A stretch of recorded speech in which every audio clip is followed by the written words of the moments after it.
Driveline R&D podcast, episode 35, coming at you live. Myself, Anthony Brady, the lead primary host. I mean, now it's undisputed with Caravan not even here. Whoa! So I wasn't even in the picture? I mean, you were in the. Hey, if you want to make a case for yourself, you actually do have a strong one since you have now been on the most amount of podcasts. Yeah, I haven't missed an episode. Yeah, you're the only one that's been on all 35. So, yeah, that's a good point. Anyways, Anthony Brady, Driveline R&D, lead biomechanist, primary host of the Research and Drinks podcast.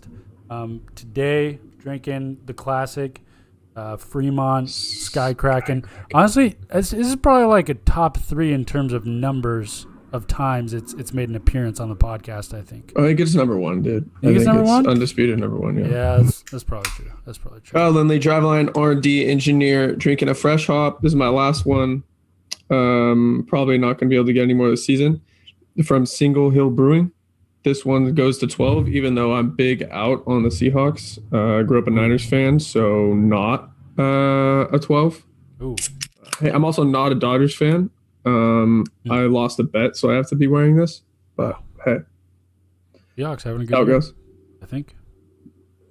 Sounds like they are.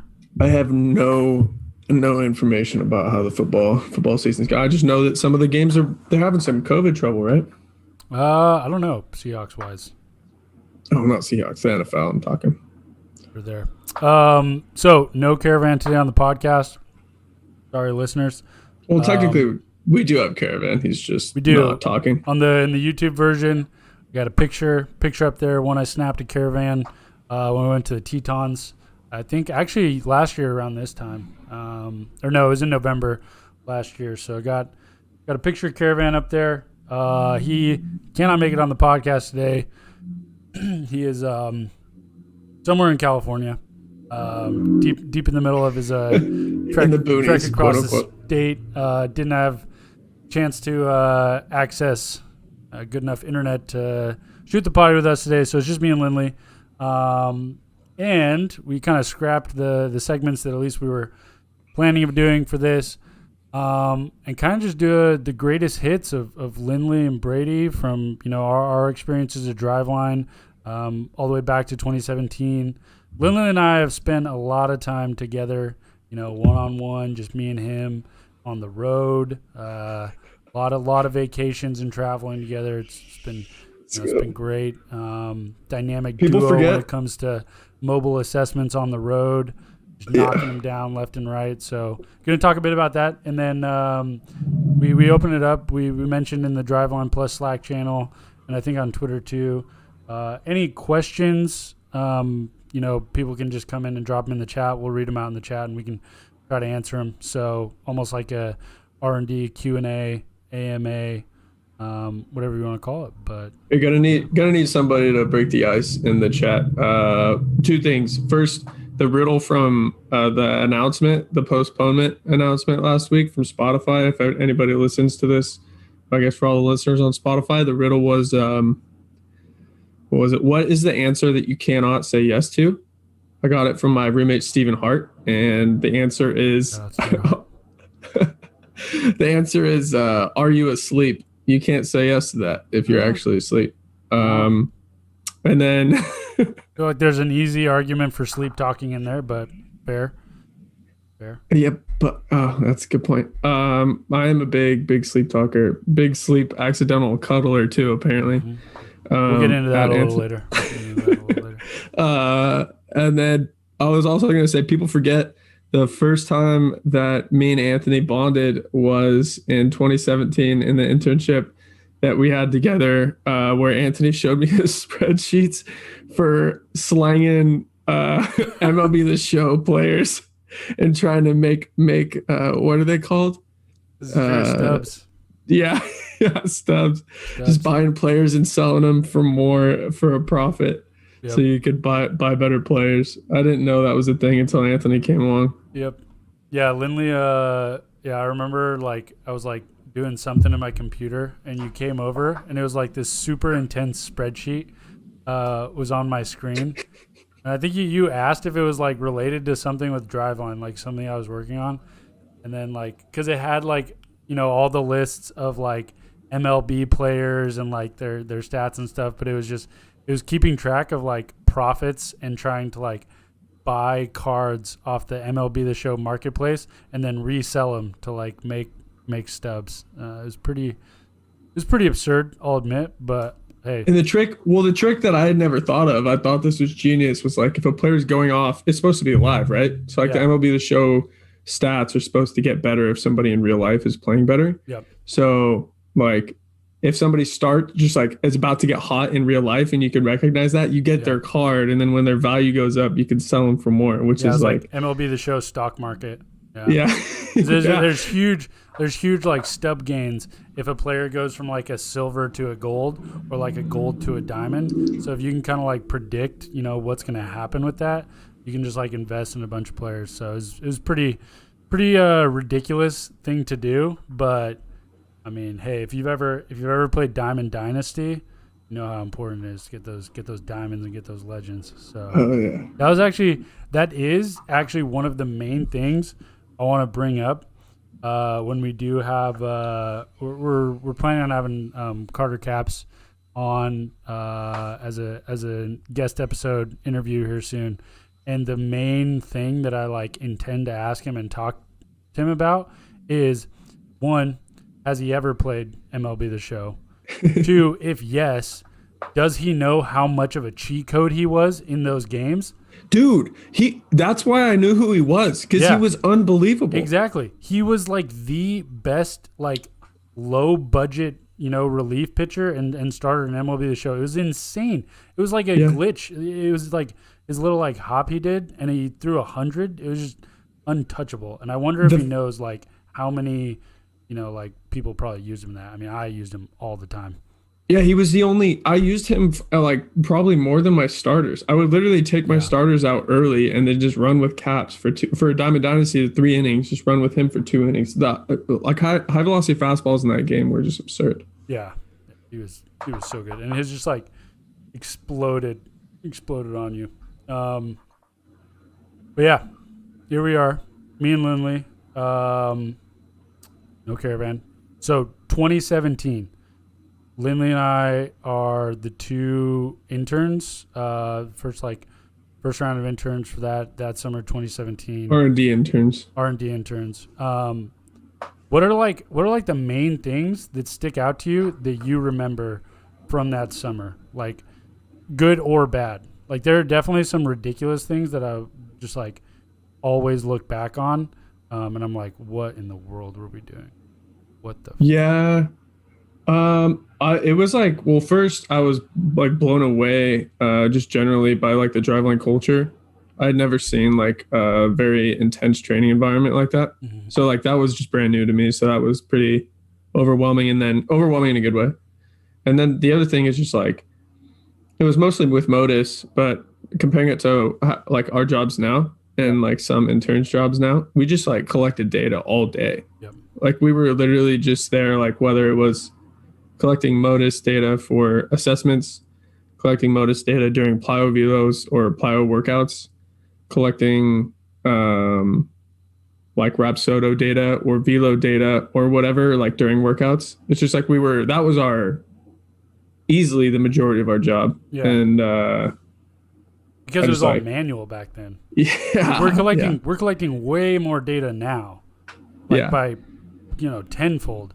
But back then, data points go. Back then, we were just entering data. Like we were just like, and it's actually like really absurd that this is one of the things that I think is like one of the most absurd is that for some reason we thought it was like necessary and important that we had to manually log all of the data as opposed to just like session ends and at the end of the day like downloading CSVs or like looking back. Maybe was that available? I don't know if it was available. I don't even know if we tried though, right? Like I honestly don't know. I just remember that like we would show up in the morning. It's like, and another thing, our assessment process just like wildly changed, right? Like the assessment process used to just be like you would show up on day 1, go through the drills, get a couple of videos taken of you, and then you'd come over to the mound and like, Lindley or I would be there with a new Modus sleeve. And we'd put it on you, and then we'd say, what pitches do you throw? And it would, all that we would like really allow was like fastball, one breaker, and a changeup. Like if it was like curveball, it was like I throw curveball and slider. It's like pick one, and then they would throw on the Rapsodo, and they would throw like 2 or 3 fastballs to get a read, 2 or 3 breaking balls, and 2 or 3 changeups, and that was it. It was like a 9-pitch pen, like not even that intensity. And the setup was just ridiculous because we would be sitting next to them on the mound. We would have laptop screen up, iPad on the laptop screen, and then phone on the laptop screen as well. So you had laptop, iPad had the Rapsodo data, and then phone was connected to the Modus and had the Modus sensor data. And after each throw, we'd have to tell the guy to wait, and we would enter every metric that was on the Rapsodo interface and then every metric on the Modus interface. So we were just like entering all of that manually, and not once did we ever try to pull/export that into a CSV and post and like log it that way. No, dude, so funny. Thousands of data points entered by hand. I feel like I got so fast at like punching in numbers on the number pad. It's crazy, dude. Yeah, that's when you feel very, very lucky to have the 9-digit or the 10-digit, like whatever it's called, the number pad. The number pad over there. That whole setup in 2.4 was crazy. But that was also in the old days of Rapsodo 1.0 where it was up in the air. And I just remember laughing so hard every time somebody smoked it. It was, how high was it? Probably like 7 feet. Yeah. 7 or 8 feet in the air behind home plate. Yeah. And people still managed to just absolutely nail the casing. Nail it head on. Yeah. The first, I just lost it the first time I saw it. How do you miss that bad? Yeah. I also remember, was the old upright units, why was there always like a cable plugged into it? Was that power? No, yeah, it was connection. Power. No, it was power, and because if you had it plugged in, you didn't have to have it on battery power. So like we didn't use the wireless function. Yeah. We just plugged it into a computer because we didn't use the tablets. Yep. We used the micro USB cable went through the net to a computer that was sitting right next to the cage that got smoked multiple times. Yeah. And then that was plugged in to an HDMI all the way 60 feet down to where the monitor was next to the. Yeah, and that's where we get the. Yeah, you're right. The old TV that was like 400 pounds, the like 400-pound gray TV down there. Yeah, it's like when the picture wasn't showing up, it's like, okay, well, is it plugged into the computer good? Yeah, so we just like follow it down in every extension connection. Yeah. We just like wiggle it and try to get it to show up on the. I remember someone getting like the legendary 2-for-1, and like someone hitting the cable and that like pulling down the laptop and also knocking over the tripod, and like the end of the USB cable was just like broken in half. I was like, what is going on? Yeah, those are absurd. And that was just for the assessment. We did the same thing for plyo velos, pull downs, when we were trying to get like Modus data there. I was just like every day, just wake up, get to the facility, freaking log a whole bunch of pitches worth of data into a Google spreadsheet. The other thing, it was never a centralized database, or it was never like a centralized spreadsheet. Every person had like a different spreadsheet. So even after we did that, someone had to go back. It wasn't me. I don't know. I think it was wasn't OC. me either. I think it was OC. Yeah, dude. And not to mention, it's like everybody had a separate one. It was separate from their report spreadsheet because we had these. This was one of the other things that I learned at Driveline. Like I didn't even realize that you could do all this stuff with Google Sheets before I'd used spreadsheets in any depth before. And then I think it was Matty D who put together the templates where you like. There's a plyo velo sheet. There's a mound velo sheet, and then you throw the data in there, and then automatically populates the plots on the master page. But like the assessment data was separate from that, so it was like the name of the spreadsheet was Kyle Lindley - assessment or Kyle Lindley - like onboarding or something. Yeah. There's no naming convention standardization, none of that, and there was every single one was a different sheet, and I'd like. didn't even think about it at the time because it was like we would have the number of people coming in and we would line up all their sheets and then like have them ready in tabs. But then afterwards someone had to comb through all those and like actually pull and pair all of that data. So yeah, and I'm trying to think about now ago. we're like trying to make data collection as obviously make it as like automated as possible. Mm-hmm. But like back then I'm trying to think of like we're in like make data collection as automated as possible so we can work on projects and like making things. Mm-hmm. Like back in they had to have been like 80% data collection or something like that. Because I remember I didn't even start the EMG project that I did until probably a month or two in. Same. And then even then it was I had a month to do EEG. Yeah, and then even then it was like that was just like extra time that you had at the end of the day after you collected like a few workouts and did the assessments in the morning. Yeah, because I also had to split time as like doing like occasional floor training. Like I was like, I remember getting like random messages from like Kyle Rogers the day before or something, be like, "Hey, we're gonna be thin on Wednesday. You should put in like 3 hours on the floor." And I was like, "All right, well." Looks like I'm teaching pivot picks today. Didn't you start late too? Because UNC made regionals or something. Like it was some comeback. We made it to the conference tournament, and we like played games there. So I think I did. Yeah, I was a bit late, and then I always had to. I had a brutal schedule because I was also playing for the Studs, and I think I was living in Tacoma. I want to say I was living in Tacoma, which was like not convenient at all. Like going back and forth. I mean, that was like it was a long drive. Brutal drive. The old Subaru too. Thing's a trooper. Always opposite of traffic too. That was the biggest pain. Or always with traffic. Yeah, I was gonna say, why is that a pain? Why is that a pain? Always with traffic. Tacoma to Kent. That was tough. Yeah. Yeah, 2017, I think like the biggest things that always stick out to me are the amount of manual data entry we did, which is just, that's actually a good example of like inertia being like our biggest enemy there. We were just like going and doing so much that there wasn't like a point where we stepped back and we were like, is there a better way to do this? Yeah. than us just like punching numbers. Because the other thing with that is I would say that there is absolutely no way that I manually entered every data point correctly. No shot. There has to be some that I've messed up, Yeah, that happens all the time in track. Like there has to be so much filtering and things for like commas instead of periods or like a 9 instead of an 8 or, Yeah, I'm sure there's like, I bet whoever did end up doing that, I'm guessing it was OC, had to go through and do quite a bit of like, searching for outliers and removing those. But yeah, there had to be a ton. Do you think there are things about 2017 that we should like get back to? Or do you think we've like kind of grown in basically every area? Oh, that's a good. Yeah. Huh. I guess I'm not like I don't entirely know the like the current, beginning bullpen like intro baseline process. I'm guessing it's like kind of similar.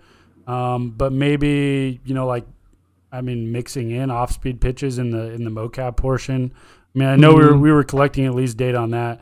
I think they do already collect off-speed pitches in the baseline bullpen in the current assessment. Day 5, But, maybe that's something to explore too as we get into it deeper with like, we become pretty efficient with the current Mocap process, but start to mix back in breaking pitches. Because at least we were collecting Modus data on those, I think that's a good idea. Could be valuable. But other stuff, I'm not sure. I mean, I want to get back into more research. There was simpler times back then. We literally spent like some of that was assessments. We weren't really like using that as actionably as it like could have been used. Right. So like if you think about how much of that data was being put towards research rather than operational work, definitely. That's very interesting. There were less meetings. There were less meetings in 2017. No meetings, dude. I don't think I did a single meeting I had an exit interview with Bodie, I think. Yeah. It was that was like a cool thing is like Driveline was small enough to where like there were no meetings and everyone was just like this like independent, autonomous like assassin. They just like did their stuff, you know? And there was never really an issue of like cross-department communications or anything like that because the departments were like 3 people and everyone did like everything. So yeah, and the people in the departments did both. Like Sam Breen was the high performance guy, but he also was a floor trainer, and so was Raj. Yep, there weren't any like large scale partnerships or products or deadlines or contracts or anything like that. So like, I mean, you could literally just like drop what you were doing and just like go pick something else up and do it, and it was like go for it kind of a thing, you know? Yeah, and no meetings. That's a big one. I do want to get back to, and this is maybe more 2016, but you know, I'd like to get back to a time when a 91 mile an hour fastball was respected. So that you could be respected more? Yes. Well, it's still respected for a dude with a low slot. Yeah, but it's just, you know, nowadays you get shamed for throwing 94, and that's a cool environment, but you know, not one that I can thrive in. With our new cutoff, potentially making our elite group of pitchers are 90 plus throwers instead of 88 mile an hour plus. Are you going to be able to make it in there, dude? If you mocap again, are you going to be able to? Oh, you think so? Oh yeah. Well, you have to. I think the only mocap on file that I have is like 89.6 or something. Oof, that's tough. Damn. Well, because I think I have like 89 and then like a 90 and an 88 or something. I guess the average price doesn't. Yeah, we gotta get Tony in there. We could separate it by slot too. We could have a different group for sidearm. Hey, we could make an elite group just for sidearmers. Definitely. I don't know who else would be in that. Probably Hackamer, and I don't know how many other sidearms we have. Actually, like nobody's got questions about 2017. That's crazy, dude. Oh yeah, 2017. Smaller groups, simpler times. Dude, I was so excited when I went back to school. Bodie was like, "Yeah, that parking and transit, you know, giving people tickets. Yeah, don't go back and do that. Just work for us remotely." I was like, "What a blessing! What a blessing!" Yeah, that's big. Nobody likes the parking enforcer. Yeah, 2017, like it happened really fast, and we did a bunch of stuff. Again, I do think like inertia was our enemy there. We didn't like have time to be like, what are we doing? Why are we doing it? And I think like going into 2018, like when I actually came on and like started going, that was like something where it almost seemed like it was different. I think honestly a big piece of it for me was in 2018 when I came on full time, I didn't have to also spend time on the floor or like those like random, operational things like that. And so it definitely gave more time to be like, to like look at the systems and the way that things were done and just be like, okay, this can definitely be done better. Like this can, this can be improved quite a bit. Like being able to like have time to, step back and be like, okay, this is just like way too slow of a process or way too inefficient. And a lot of that was just with like the mocap process setup and stuff like that. Yeah. Initially in 2018, but I mean the same really goes. Exciting. The same goes for like travel and tour stops because I mean that just came out of nowhere, Like yeah, dude. Talk about improving a process. That process by the time we stopped doing the tour stops in like last fall, wildly different from the stories you tell about like Denver. Oh yeah. Well, it was crazy too because when it all like started, it was like I'd been there for like 2 or 3 months and we were just doing stuff. We were just like, mocaps, research was going along. Things were running smoothly. And then I remember Joe like mentioned it to me. He's like, "Hey, I think we're gonna do these like mobile assessments, and you and I are gonna go on them." And I like didn't really quite understand it, and then it just turned into this huge thing where we just went somewhere new every single weekend. We were just like flying around the country with the Mocap lab, and the first one we did, we had 4 athletes, and like we made it through, but it was like, oh, there's no way we do this kind of thing. Like we were stretched time wise, like Jags and I were up all night. Jags is doing like pitch design, cutting up videos. We still don't even know like what the product's going to look like, what these people are getting. And we're trying to like figure out these meetings, doing it all on the fly. And then, within a year, it turned into like flying to universities, going in, doing like 20 guys in a day and turning it around for like meetings and reports the next day. Like that, I don't know how we got there quick is what I think is like the craziest part, especially working in places and like areas that we've never seen before, Yeah, it's like the vetting process for a facility that we needed to, like the things we needed. It's like, do we have 6 feet around the mound? Do we have, is there a full cage, or do we have enough like space to put a stalker in a Rapsodo? We're good. What's the lighting like? Like, is it cold? Is it hot?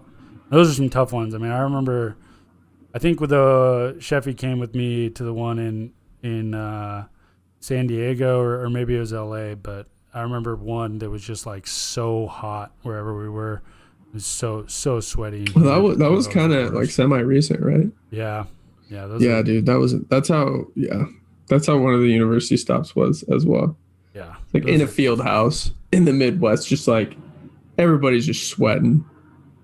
Oh, yeah. Turf just completely destroying the markers as well. Yeah, we definitely agreed to some like pretty ridiculous turnaround times. Had we agreed to those initially, there's no way. Because there's just no way we could have done that.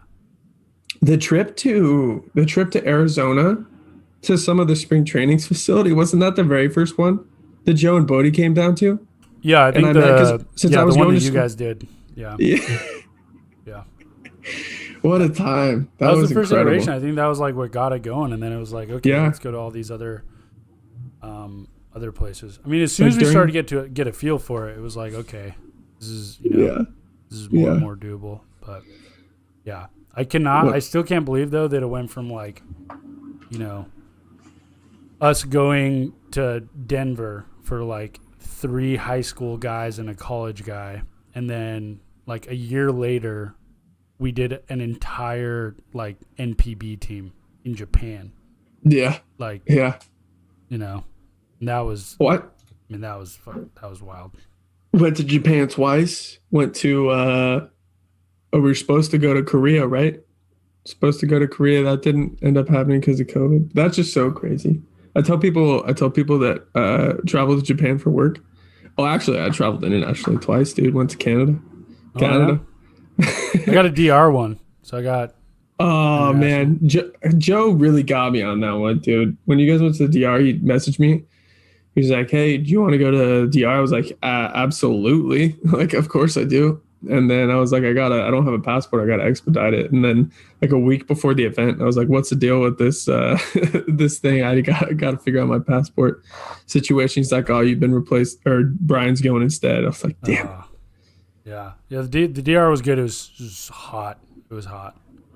I was worried about the cameras in the DR. Yeah, how was that? Just like getting around too. I've never been to a country like that.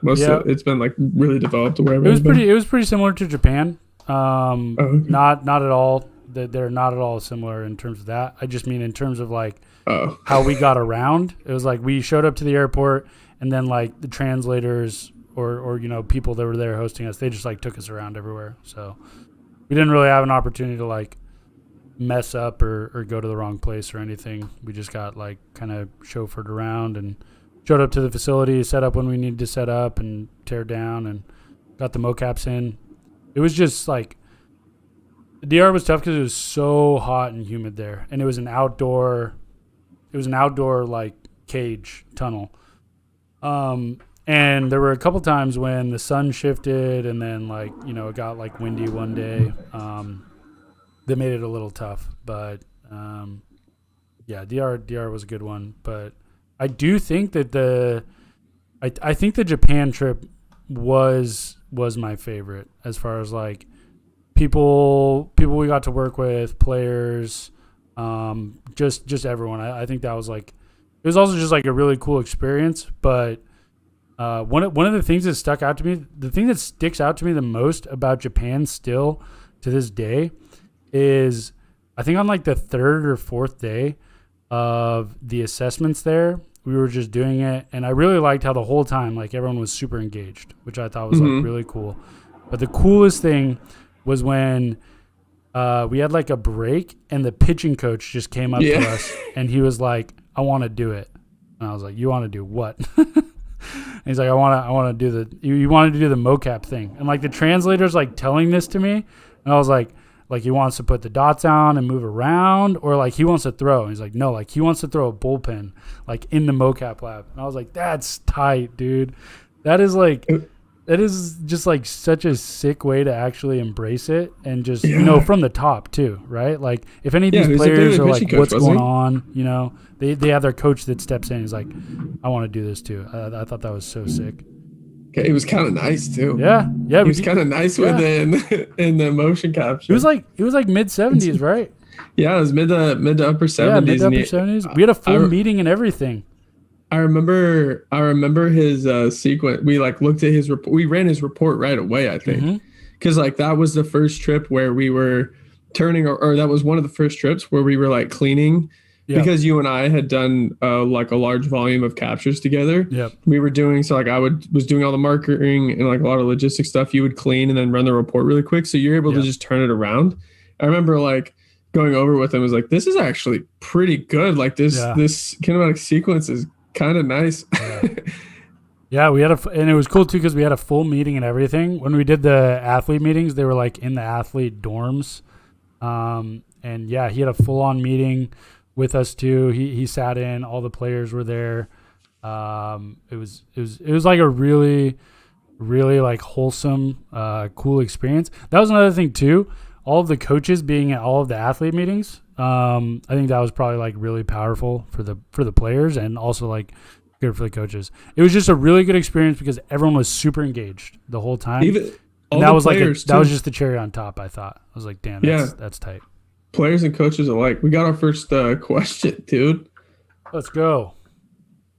How does the MPB team compare to an MLB team in terms of working out and training? Are there any major differences? Oh yeah. Big time. Volume is crazy.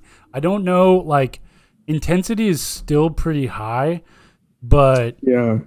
I mean, guys would go, they would do like these like warm-ups and like general like, like they would like do their warm-ups, do their throwing, and the days would be like really long. And then in the middle we would have the mocaps, and then on the same day that we would mocap a guy, we'd be mocapping another guy like an hour or so later, and then we'd be starting to tear down, and then I would see the same guy that we've already mocapped that day throwing another bullpen on the mound, like 2 or 3 mounds down. And I was like, what is, and that was just like all the time. The throwing volume has to just be so much. And doing this, like, I remember mocapping a dude, and then I'm pretty sure it may have been right afterwards. It was either right afterwards or like maybe a little bit later, but like, I think it was right afterwards. He just went over to the next mound, which, by the way, their bullpen was crazy. There was like 16 mount rubbers or something. Crazy 8-pack. You could like pitch from any direction. Mm-hmm. And then they just like moved to a different rubber, dirt mounds, indoors, super cool setup. And he puts his back foot on a cart of balls. Oh, yeah. And is just like throwing, there's a net like 15 feet in front of him. Yep. Just like in kind of a foot strike position for like foot plant position. Yeah. Just ripping ball after ball after ball into the net. Yep. Like that's after like warming up and going max intensity for a motion capture, and then also a pitch design assessment because we did them like one after the other. Yeah, the throwing volume was just like, oh my gosh. And they would do like so much workouts before too. like running and like just like general activity and stretching stuff. And I was worried that, you know, their mechanics would be like changed by it, I guess. But I mean, I'm guessing their volume is just so high that it's just like, it was another, you know, thing for them. And they were able to throw it like really good intensity during all the mocaps. They're also really in great shape physically. Just like all of them were shredded. Yep. There was not a single one that I would like looking at would say that they're out of shape. They're just like all seems like super disciplined.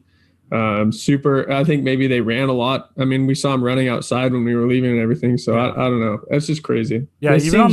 Even on the hitting side, like I remember walking out to the hitting floor. I mean, first of all, the facility that they have, their like practice facility was unreal. It was like a friggin' just giant coliseum in there with just so many cages and nets.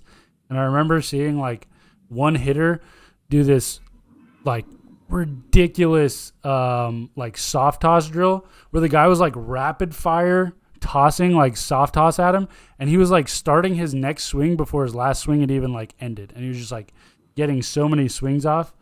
And I mean, that was like pretty, I mean, almost what you expected based on all of the volume that they were like doing elsewhere. It was just reps and reps and reps. And that was another thing with their practices and stuff. Everything was so efficient in terms of like breakout, go do stuff. Like no one was ever late. There were never any like scheduling logistics issues. There was always like enough time, and everyone got more than enough reps in. So that was like, and also, dude, the bento boxes were incredible. Super fire lunches. What? Well, what was your main like impression of their like reports? Like, what are the main differences that between like the way that we usually see really good throwers in America throw based on our biomechanics? Like, how does that compare to what we saw in Japan for the most part? Yeah, I think so. One thing that I or at least with this one team. Yeah, well, what I thought was really interesting, and I think it was actually Jagers that brought this up and pointed it out at the time, was when Japanese pitchers do that like pause at the top of their leg lift, it's like they're all forced to create and like control their own momentum, which I think is like a really interesting thing that I hadn't really thought of. Like a lot of people kind of like in the windup, they use the like windups movement to generate momentum. But the Japanese Jagers especially, like, I remember watching him pitch. It's like a roll-in. Yeah, but it's like they do a roll-in, but then they create momentum, and then they stop it and they pause, and then they like create the momentum in the throw. So I always thought that was like a very interesting thing. As far as like kinematics and stuff that we noticed, like didn't create a lot of hip-shoulder separation. Like efficiently rotated, but like very simultaneously. Like there wasn't a lot of sequencing. Like I think like segments rotated like at the same time a lot, but they were efficient at creating that like linear momentum just because they had that like pause, and then they do a really good job like riding down the mound, creating that momentum towards the plate, and then throwing.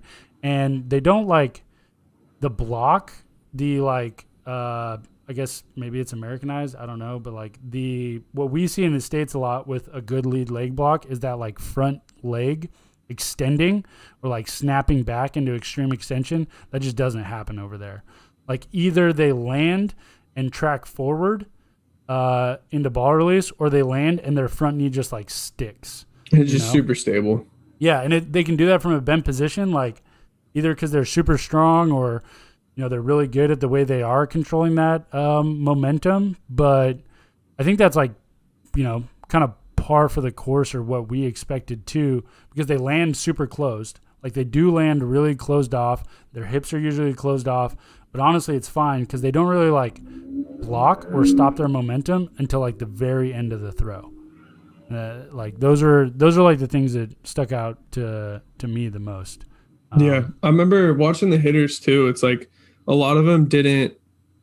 It seemed like a lot of them weren't like trying to like elevate and hit dingers and everything. But I remember talking to Tanner and Hetz about it. It's like they just were able to hit the ball flush so well and just like control the barrel and just make flush contact way just like so often. It was impressive. And it was like they super competitive too, but like they originally like at the beginning of the week, they were just like all focusing on making good contact, whatever, not trying to like hit dingers, swing super hard. And then they threw a leaderboard up. I think it was an exit velocity leaderboard or something, and then all of them got super excited, and we're trying to be on top of the leaderboard and everything. Yeah. The other two things from the Mocap report that I noticed was, I mean, obviously the arm actions were all just like super fire, like super tight, constrained, like the really nice elbow spiral arm action, like, you know, really tight arm circle into arm deployment, like elbow flexion at foot plant was always like super high, tons of elbow extension. So like the arm spirals and everything were always just like really nice. Like none of them do the like thing where they get up too fast in like external rotation. Like very rarely was like someone's arm up at foot plant, you know, which I guess a lot of people think is like, you know, signal that the arm is late and could be a bad spot as far as injury. We don't necessarily see that in our data set. You know, in fact, getting up too early into external rotation, we usually see like a limited amount of external rotation range of motion throughout the throw. And they had tons of external rotation range of motion to work with over there. Like their max ERs were really high, and they didn't go back early into ER, which I noticed. And the other thing was fastball and curveball efficiency were like 95 to 100 on every guy. Every time. No one threw cutters. No one threw fastballs that were accidentally cutters, right? Mm-hmm. See that all the time over here. All the time someone's like, I throw a fastball, and it's like a 60% cutting fastball. That doesn't happen. If they throw a fastball, it's like a 98 to 100% efficiency, like four-seam fastball. And same thing goes for the curveball. It's like every curveball was like 80% efficiency or above. There weren't any like cement mixers. It was crazy. Crazy. We had one dude that dropped in like 300% in a row. This is like ridiculous. So good. Yeah. Yeah. Just like consistency. I feel like that also falls into a similar category as the barrel control and like making good contact as a hitter. It's like that is a similar thing to just being like efficient at throwing a baseball, just like getting like as efficient of an axis or as efficient a spin as possible is like a similar thing to barrel control and like maximizing your ability, like as far as your power and athleticism goes. Yeah, I think it could be like I think that's also just like a testament to like kind of the training volume too, right? Like there's so much like they do so much, and there's so much like repetition that it's just like over and over and over again. They're like working they're on just experts, you know. Yeah, they're just like really good. Also, to be fair, like I mean, we're fortunate to like work with one of the best NPB teams over there and like some of their best guys. So like maybe, you know, if we work with like a big league club in the States, we see something similar. But like, I mean, we were working with dudes over there, you know, like some of the best like pro athletes over there. So maybe that's something that, you know, we just don't see that quality of athlete all the time in gym.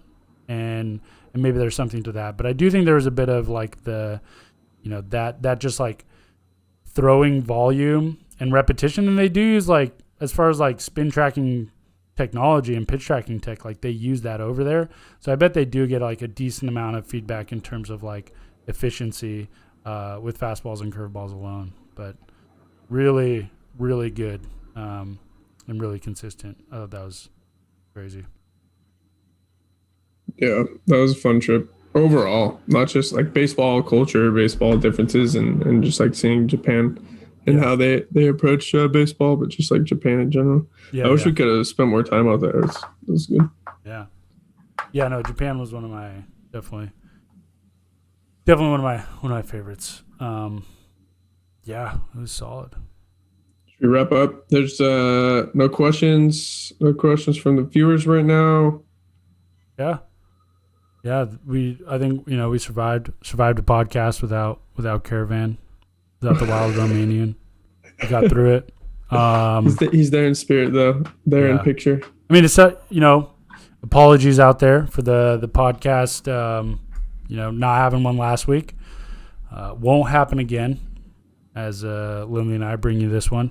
But yeah, apologies on that. But we should be good going forward. So we got this one. We do have a couple interviews, guest episodes coming up.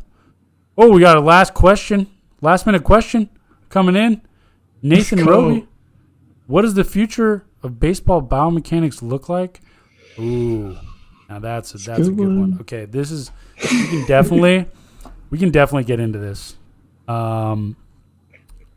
Let's go quick answers, and then I actually like this as like a potential topic for like a bigger podcast or segment later on. But I want to ask you first. What do you think? Future of baseball biomechanics. Shoot, I don't know. I mean, as far as like the future of application, I've thought less about, and I don't know if I like have a great answer to that one. But I think the future of baseball biomechanics is obviously, at least in the near future, getting high quality data without markers and without invading,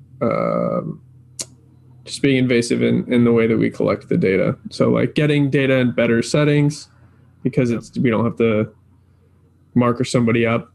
They don't have to throw in the compression shorts, and then also just getting them in like live settings, seeing how different, game situations, different settings in general affect their biomechanics and what that looks like. But as far as the application, I just feel like I haven't put enough thought into that, and wouldn't be able to give a good like targeted answer on that one.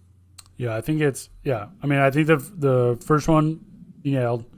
Definitely firm agree there. It's markerless. I don't think like markered motion capture is the future. So like cameras, some sort of like camera sensor solution, tying those together to get basically like get biomechanics out of the lab more. So more throws, more like high fidelity, robust data, like higher sampling rates too.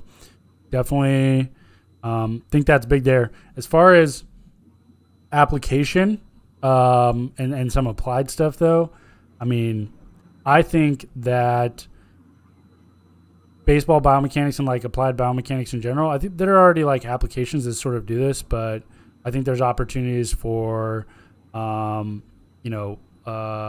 like augmented reality, VR type, visuals and applications to like better connect and communicate movement to the player. So 3D environments on a 2D screen are great, to be able to show like how a person moves in visual 3D or how they move in Mocha or whatever you're using to like visualize their movements.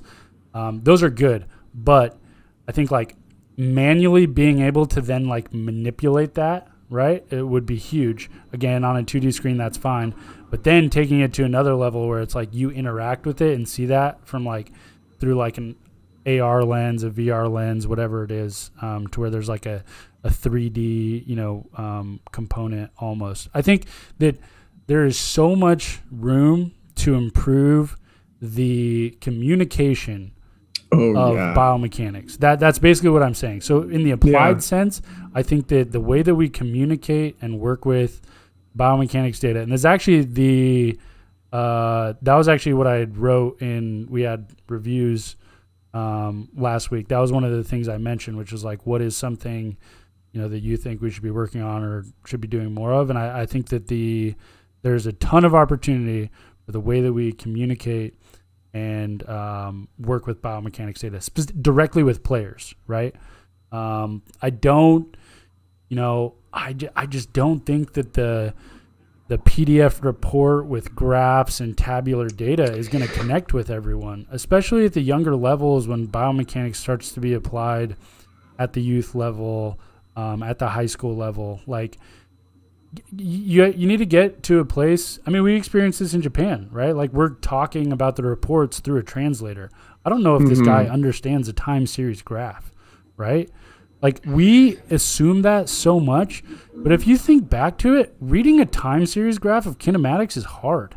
Very hard. Like it is hard to think of elbow flexion going from like 100 degrees to 130 back out to like 20 and how that like moves and how it interacts with all the other like, arm angles and positions going on. So we just kind of like assume because we know how to do it that it's easy. But it took me so long to learn how to do that. Even still, even though we know how to read graphs like that and read plots and tables and everything, we still like have like interpretation arguments, or like discussions about how like, I was interpreting it this way or whatever, or like people like we make mistakes often just reading that stuff, and we have a lot of experience doing that. And I can't even imagine if I look back to when I was playing in youth baseball and in high school, like if somebody was to show me a graph like that, which I was not familiar with visuals like that back then, and my dad for sure wouldn't be able to, like I don't think that I would be able to get very much value out of that at all. Yeah. So it's like with enough explanation, but as we try to grow and like move to like wider scale solutions and reach more people and make these things more accessible, it's like you're not always going to have Anthony Brady, lead biomechanist, Driveline explaining the your kinematics to you. Yeah. So I think so I think the future is like more visual and more interactive, and more accessible as far as that goes. I think that we're going to get away from like, and I hope that we do. And if someone else isn't already do that, like definitely want to lead that charge here is get away from those kind of like reports, reading graphs, tabular data, all that stuff. Like make it simple to interact with and work with and understand kind of what's going on. And another thing that I think also like already falls in line with that, and we've talked about this before, and there are some things that already do it, is like live biofeedback, right? Whether it's like sensors open the door for that, or maybe like real-time CV, like a camera real-time solution that like you throw, and it gives you like an audible or like an audio, positive ping if you had enough hip shoulder separation, or like a negative if you didn't, and then it just kind of like a live, a real-time biofeedback. I think that's another big one. Yeah, and I think the EMG comes into that. So like when we're talking about biomechanics right now a lot in terms of movement, but like it also included in biomechanics are things like ground reaction forces and in muscle activation. So like, I think that EMG can be way more utilized in baseball as a whole, and especially at Driveline if we're able to get a good enough system that we can integrate and make it easy enough to collect data and everything. And in addition to that, use it for training and biofeedback stuff. Because like, I think that it's my opinion that EMG can make cueing and like training way, way better. Because if you like right now, we like try a cue and then, or we like, so a trainer will give an athlete a cue, an athlete will think about that cue, whether internal or external, and they'll do it. And then we'll measure some performance metric, whether it's velocity or spin or whatever, but we don't measure the in-between factor there, which is like, does it actually change like how you are controlling your movement? Like we could measure that with motion capture, but if it's easier to just measure it with EMG, like did that cue just make me actually activate my glute more, if that's what I'm looking for, or did it help me activate my quads more? Like those are things that we could easily, like with the right EMG system, those are things that we could easily measure in the live setting, which I think is very valuable. So that's a really good point about the live biofeedback. Yeah. There you have it. The future of baseball biomechanics right there. Yeah. I think we're about, I'd say like 2 months away from that. 2 months away. Yeah, right. 2 months away from that. Nice. I mean, hey. Check back in like 6 to 8 episodes.